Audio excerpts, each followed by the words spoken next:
Friday night, President Trump stood before a crowd of his devotees in Alabama and called NFL players sons of bitches for their respectful protest of centuries of discrimination against black Americans and said they should be fired for silently kneeling during the national anthem. Many have spoken out against the vile display of bigotry, but none more eloquently than legendary journalist and anchor, Dan Rather. He took to Facebook Sunday morning and gave a powerful rebuke of Trump's vitriol that puts them in the proper historical context. The entirety of his remarks are below. It's Football Sunday, and I have a pit in my stomach, and a sickening sense of déjà vu. Who knows what the day will bring? I do know the source of my disquiet. It is the stench of bigotry as a demagogue stirs the potent cauldron of racial division. I want to say, this is so unnecessary. We have so many other things we should be worrying about. But of course now this is real, and it must be called out. This is an age when no one can be neutral. To remain silent in the face of race baiting is to be complicit. And I have seen the cost of complicity. It is ugly. On Friday night, and then in a chain of tweets, what else? President Trump targeted African American athletes for provocation and ridicule. He has called into question their Americanness, as he called into question the Americanness of his predecessor President Obama. Perhaps what is saddest about this moral cowardice is that Mr. Trump may derive some political gain from these attacks amongst his supporters, but he fails in the test of leadership. Big time.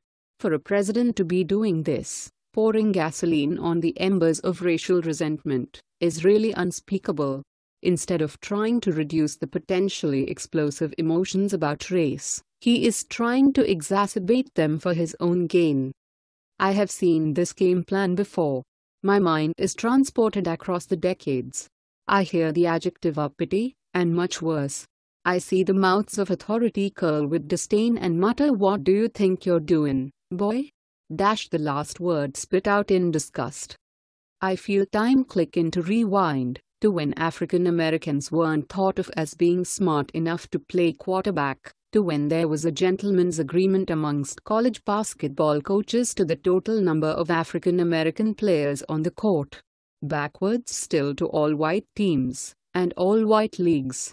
I remember Jackie Robinson, and a time before someone of his skin color dared to think he could earn a living as an athlete in the United States. I know this history. And so does Donald Trump. He understands how salient the trope of the angry black man is. It was said of Dr. Martin Luther King Jr. and other now revered leaders of the civil rights struggle. It is so ingrained in our history that it can become resonant even in those who say they aren't bigoted.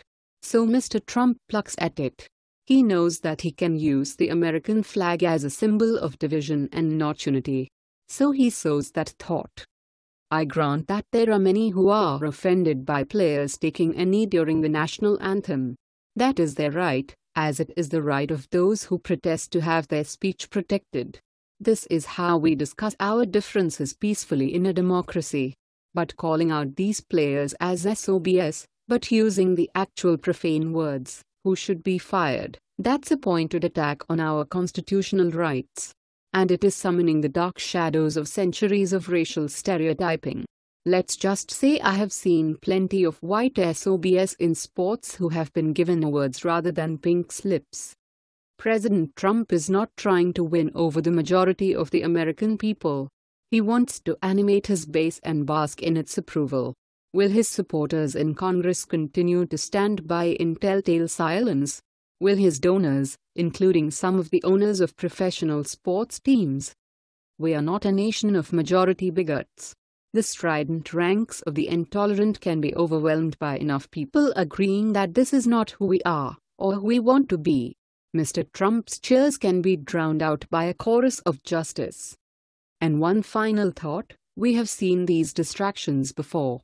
As Mr. Trump dominates the news cycle over race, as he issues bellicose threats to North Korea, one wonders what bombshells may be brewing in the Russia investigation, which seems to be gaining speed and scope.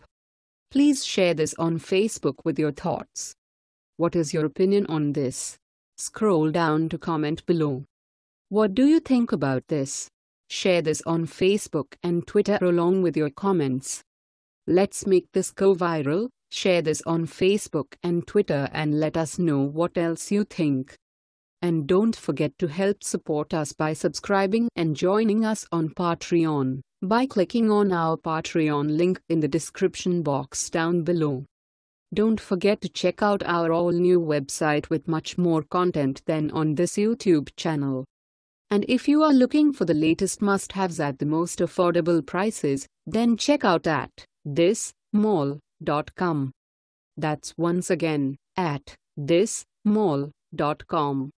Let the world know your thoughts on this story. Thank you to all that helped contribute to this report.